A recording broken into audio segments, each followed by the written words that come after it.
Oh oh, les amis, je ne vous en dis pas plus. Hello los papitos y papitas, bienvenue sur la chaîne de Papy Kitchen. Aujourd'hui, nous allons faire une recette mixée caribéenne des croustilles de mamie. Ma grand-mère qui est décédée, d'ailleurs je lui fais un bisou, et cuisine du Nord. Je fais une spéciale dédicace à mon amie Shine, qui vient également, elle, des Antilles. Alors je vous conseille de rester jusqu'à la fin pour découvrir cette fabuleuse recette. Alors les amis, pour ce faire, nous allons commencer par les ingrédients de la patate du Nord. Alors, vous avez besoin de fromage, de crème fraîche, de beurre, de sel et de poivre. Concernant la recette des croustilles, nous avons besoin de wings de poulet, de 5 épices, d'ail, de farine et ensuite de chapelure. Comme nous n'avons pas de chapelure en Thaïlande, nous allons utiliser de la mi-pain. Alors commençons tout de suite par la recette des pommes de terre du Nord. Les amis, nous allons commencer par mettre nos patates au four à une température de 180 degrés. Puis, nous allons nous occuper de nos crustillas de la mama. Une fois que nos patates sont au four, nous allons maintenant pouvoir faire la marinade de nos croustilles. Nous allons commencer par couper notre ail pour la marinade. J'ai beaucoup de plaisir les amis à partager avec vous cette recette car c'est la recette de ma grand-mère. Elle vivait de cette recette en Martinique et je peux vous dire que ça faisait le plaisir de beaucoup de bouches, également des enfants. Je pense les amis qu'on doit être pas mal là. On va pouvoir les placer dans notre saladier et nous allons utiliser 5 citrons verts que nous allons mettre également dans notre saladier. Et voilà les amis, une fois que c'est terminé, vous placez la poudre de 5 épices dans notre saladier. Nous rajoutons également du sel, d'Himalaya, du poivre.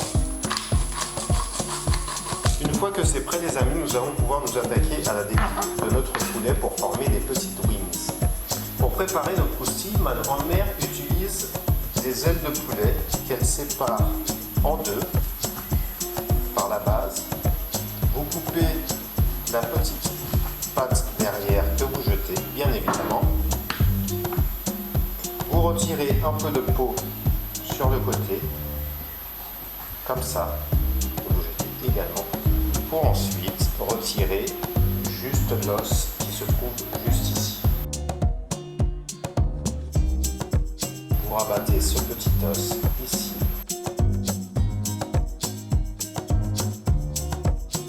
Ça demande un peu de préparation. C'est pour ça d'ailleurs que c'est délicieux. Alors c'est assez tricky hein, quand même de retirer ce petit os, mais une fois que c'est fait, voilà, vous pouvez le retourner comme ça. Il sera beaucoup plus simple à retirer. Une fois que c'est fait, vous coupez la base ici pour ensuite le rabattre délicatement pour créer votre croustille de poulet.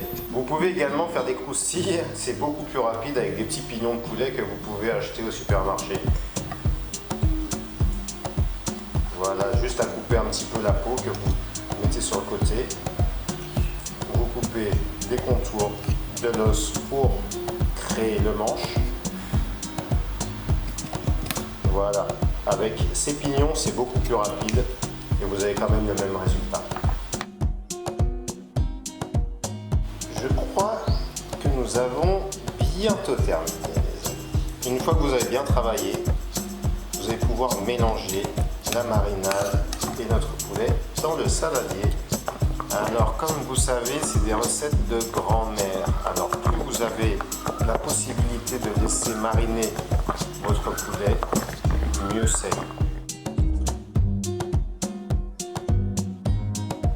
Alors nos pommes de terre sont au four, notre poulet marine tranquillement, doucement. Nous allons pouvoir nous occuper de notre chapelure. Vous placez des mi-pains simples dans notre four.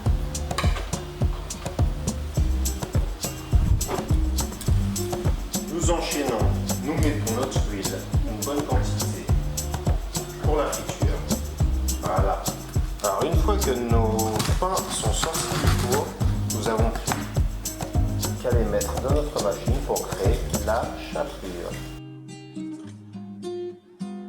voilà les amis, notre chapelure est prête. Je vous conseille d'avoir une chapelure très fine, fait maison.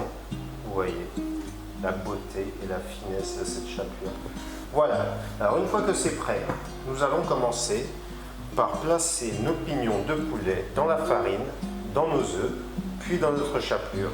Ensuite, nous allons les faire frire. Nous prenons nos pignons de poulet, nous les mettons dans la farine, vous mettez votre œuf, voilà, vous trempez bien dans l'œuf, pour ensuite incorporer la chapelure. Alors moi je préfère le faire comme ça parce qu'après ça crée des petits grumeaux dans notre chapelure. Voilà. Vous le mettez sur le côté.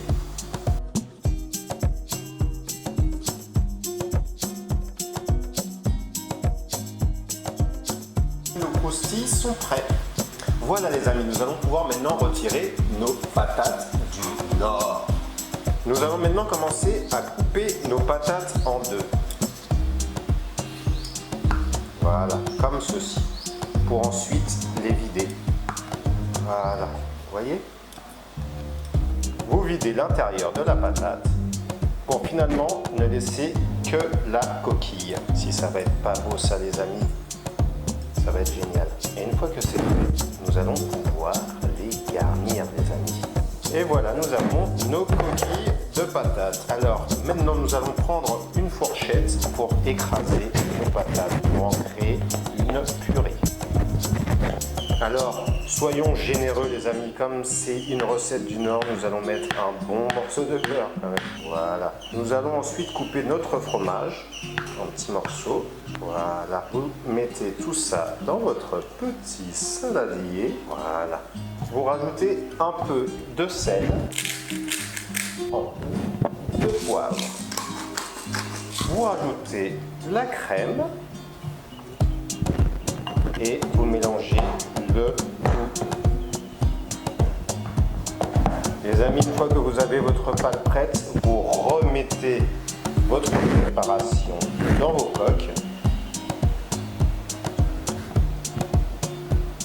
Voilà.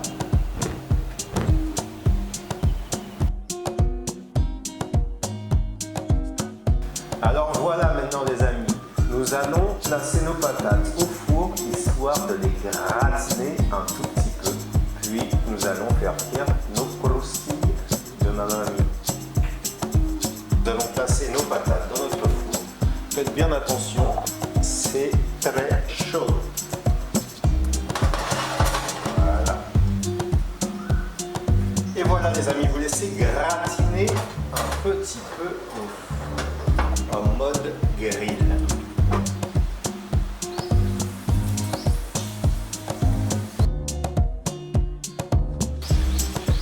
Waouh!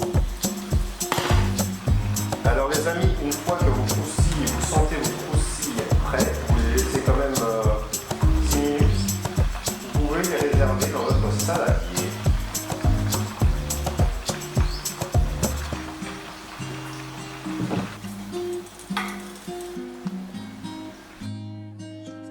Les amis, je pense que nous pouvons sortir nos patates.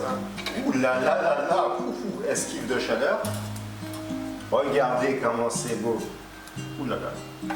Waouh, waouh, waouh.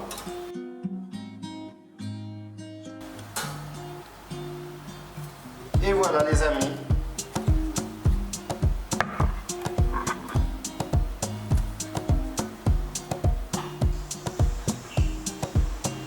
Oh là là là là les amis. Sérieux, je suis sûr que tu vas adorer cette recette. Voilà les amis, nous avons terminé cette recette que j'ai surnommée Soleil du Nord. J'espère que ça vous a plu. Alors un gros bisou à toutes les mamies qui nous regardent et je vous dis à très bientôt pour une nouvelle recette.